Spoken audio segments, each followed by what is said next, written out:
It all started with a knock that didn't belong. Daniel was a man who valued peace more than anything. After 20 years of military service, he had retired into a quiet suburban neighborhood, hoping for calm mornings and steady evenings. His pride and joy wasn't just his little house with the brick chimney. It was the Harley-Davidson parked in his driveway, polished so often that the sun caught on its chrome like fire. On that Monday morning, just as he was cleaning the bike before, heading downtown for a legal briefing, there came a sharp, almost aggressive knock on his door. He opened it to find Karen, the most vocal member of the HOA, standing there with her teenage son, Evan. Karen always had a way of leaning forward as if she were about to scold the world itself, and this morning was no different. "Daniel," she began, not even waiting for him to greet her, "this motorcycle is ruining the community's image. My son has been eyeing it, and honestly, it would make a lot more sense if someone youthful and spirited like him had it, instead of it just sitting here like a piece of scrap metal." Daniel blinked at her, unsure if she was serious. Evan stood behind her, arms crossed, grinning with entitlement. The boy finally spoke. "Yeah, Mr. Daniel, I'd look way cooler riding this Harley around. You don't even use it right. You should just hand it over." Daniel's jaw tightened, though his voice remained calm. "This Harley isn't for sale, and it certainly isn't a gift." He leaned against the doorway, hoping the conversation would end quickly. "It's mine. I've earned it." Karen scoffed, as if his words were nothing more than background noise. "Earned it? Daniel, this is about the neighborhood's value. The HOA will not tolerate—" He cut her off gently, but firmly. "Karen, with all due respect, the HOA doesn't own my driveway nor my bike. You can file all the complaints you want, but this Harley isn't going anywhere." Her face turned red, a storm brewing just beneath her skin. Evan muttered something under his breath that Daniel chose not to acknowledge.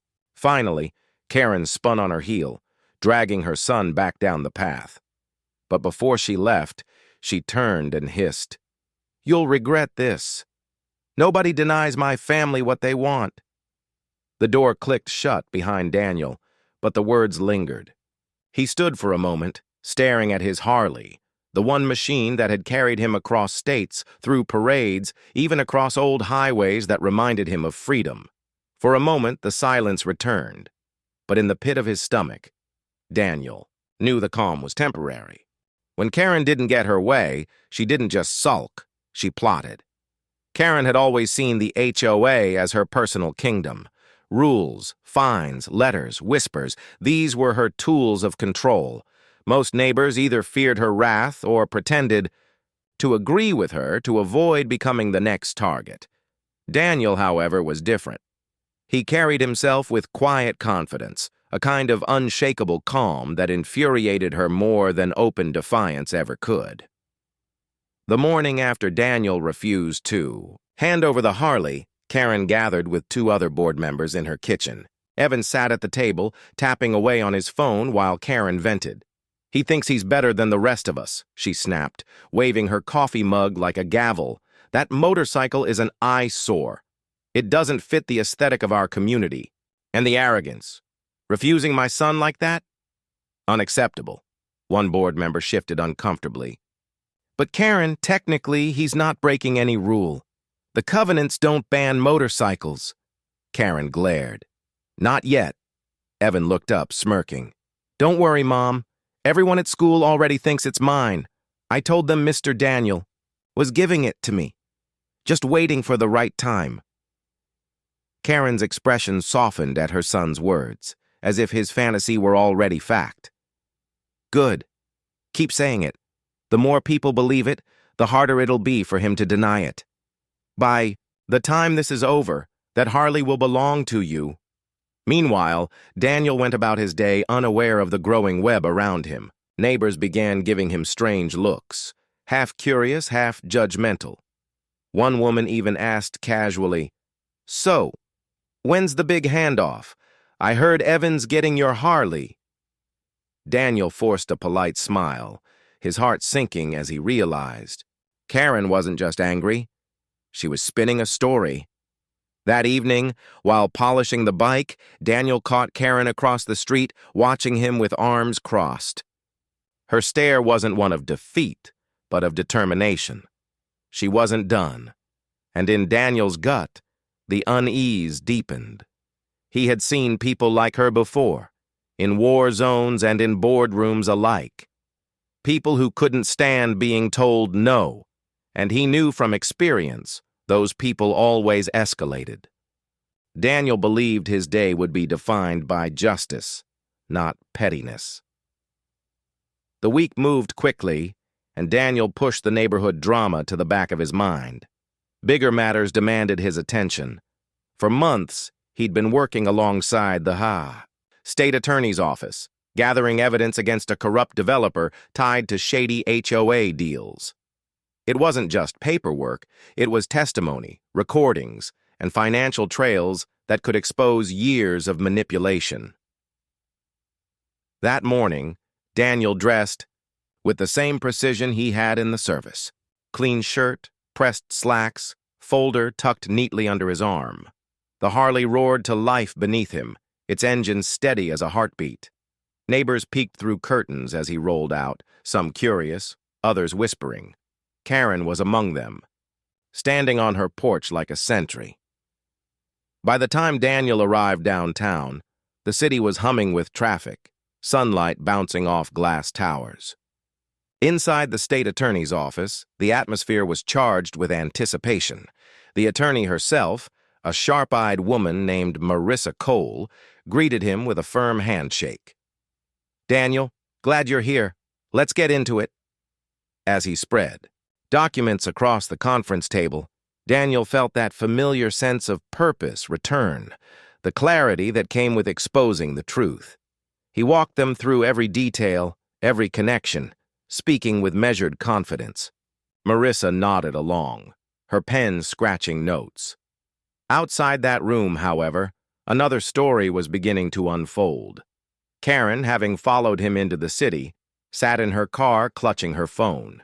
Her son's grumbling about the Harley had fueled her anger all week. And now, watching Daniel walk into a government building with that same calm defiance, she decided she'd had enough.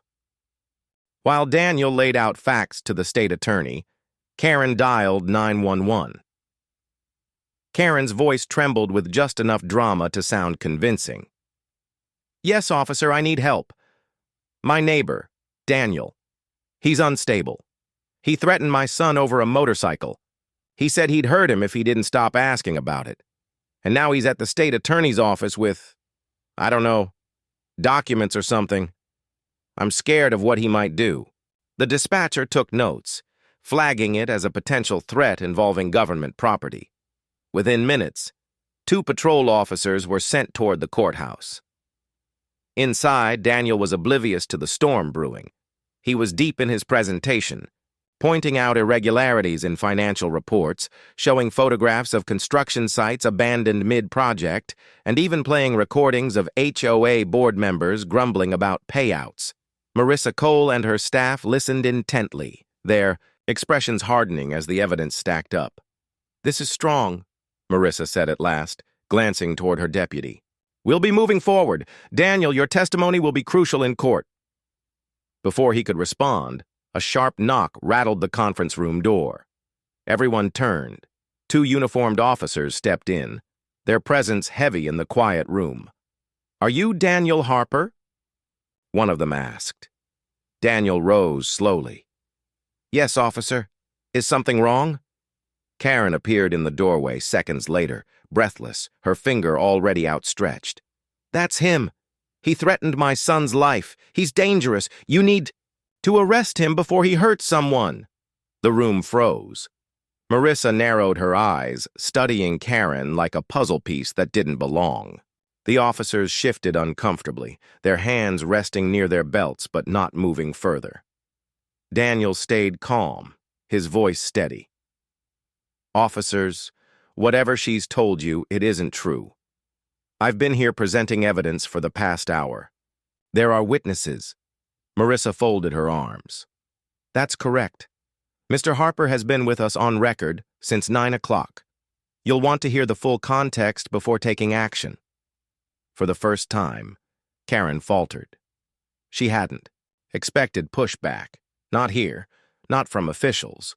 But Daniel could see it in her eyes. She wasn't finished yet. The knock on the conference room door was louder than any gavel.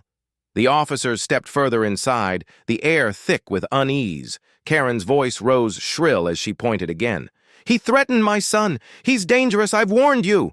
Daniel didn't move, his calm presence a striking contrast to her frenzy. "Officers, I have nothing to hide. Ask anyone here. I've been presenting evidence this entire time." Marissa Cole's voice cut through the tension like a blade. "He's telling the truth. Mr. Harper is assisting the state attorney's office in an ongoing investigation. If you doubt it, check the visitor logs and recordings. He hasn't left this building." The officers glanced at each other, visibly torn. Karen's confidence wavered, her face reddening. Still, she pressed on. "You don't understand. He's lying.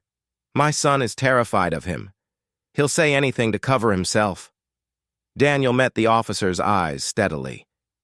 "If her son truly feels that way, let him speak for himself. I've harmed no one." The officers hesitated. Then one spoke quietly. "Maybe we should hear from the boy." For the first time, Karen's expression cracked. The knock on the conference room door was louder than any gavel.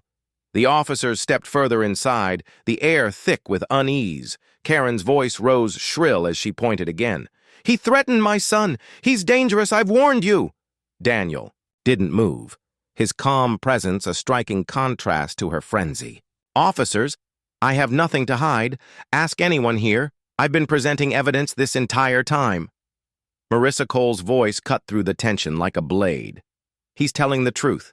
Mr. Harper is assisting the state attorney's office in an ongoing investigation. If you doubt it, check the visitor logs and recordings. He hasn't left this building." The officers glanced at each other, visibly torn. Karen's confidence wavered, her face reddening. Still, she pressed on. "You don't understand. He's lying. My son is terrified of him. He'll say anything to cover himself." Daniel met the officer's eyes steadily. "If her son truly feels that way, let him speak for himself. I've harmed no one." The officers hesitated. Then one spoke quietly. "Maybe we should hear from the boy." For the first time, Karen's expression cracked. Sometimes lies crumble faster when spoken under authority. Within minutes, another officer entered, guiding Evan by the arm. The teenager looked annoyed, not frightened, as Karen had claimed. "Son," one officer said gently, "tell us what happened between you and Mr. Harper." Evan shifted on his feet, glancing at his mother. He didn't really threaten me. I just wanted the Harley. I told people he might give it to me, but he never said that. He just told me no." The room fell silent.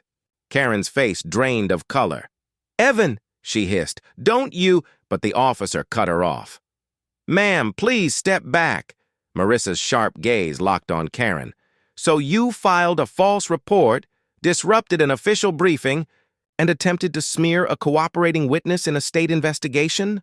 Karen stammered, her authority unraveling in front of everyone. I was only protecting my son." The officers exchanged a look that said everything. One began writing. In his notebook, the other gestured toward the hallway. Karen, once loud and commanding, was suddenly cornered by her own lies.